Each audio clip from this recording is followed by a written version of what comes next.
ये इंजेक्शन सोच समझ कर लिया करो। तो एम्स भोपाल में 3 साल का एक बच्चा जिसे कैंसर था, उसे एक नर्स ने फॉर्मलिन का इंजेक्शन लगा दिया। ये क्या होता है सुनोगे तो दिमाग खराब हो जाएगा। फॉर्मलिन डेड बॉडीज में डाला जाता है उन्हें प्रिजर्व करने के लिए। सोच के देखो, जो चीज मुर्दों में डाली जाती है वो एम्स जैसे हॉस्पिटल में एक 3 साल के बच्चे में डाल दी। और होना क्या था, बच्चा जिंदा नहीं बचा। अब आप बोलोगे ये एक सिंगल केस है, गलती से हो गया होगा। तो आओ आपको राजस्थान लेके चलता हूँ, जहाँ लिटरली हाहाकार मचा हुआ है। तो हुआ क्या कि कोटा में एक प्रेग्नेंट औरत हॉस्पिटल में भर्ती हुई और उसका बच्चा डिलीवर किया गया। और बच्चा डिलीवर करने के तुरंत बाद एक बहुत जरूरी इंजेक्शन लगाया जाता है, ऑक्सीटोसिन का इंजेक्शन लगाया जाता है। समझ लो ऑपरेशन से बच्चा पैदा होने के तुरंत बाद ये इंजेक्शन ना लगाया जाए तो औरत की जान जाने के हाई चांसेस होते हैं। सोच के देखो कितना इंपॉर्टेंट इंजेक्शन है ये। अब ये इंजेक्शन उस औरत को भी लगाया गया, लेकिन फिर भी वो जिंदा नहीं बची। और पता चला कि सिर्फ ये नहीं, कोटा में ही उस दिन के आसपास ही 5 प्रेग्नेंट औरतें जिनकी डिलीवरी हुई थी और ये इंजेक्शन लगाया गया था, वो जिंदा नहीं बची। 5 प्रेग्नेंट औरतें। और उसका रीजन क्या था पता है? ऑक्सीटोसिन वाला इंजेक्शन जो इन औरतों को लगाया गया उसमें कोई दवाई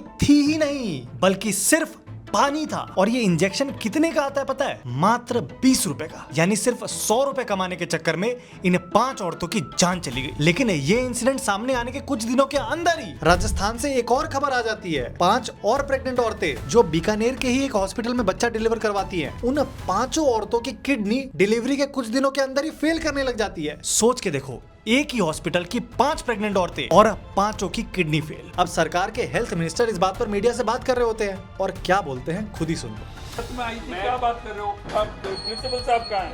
बताइए कैसी हालत में आई थी? दुरुस्त पैदल चलती नाचती आई थी या बीमार? नाचते कैसे आएगी सर? नाचते हुए प्रेग्नेंट महिला कैसे आएगी सर? वो औरतें नाचते हुए थोड़ी आई थी। मतलब कितने इनसेंसिटिव लोग हैं। खैर, आपको ये खबरें और कोई नहीं बताएगा, इसलिए सपोर्ट करने के लिए फॉलो जरूर कर लेना।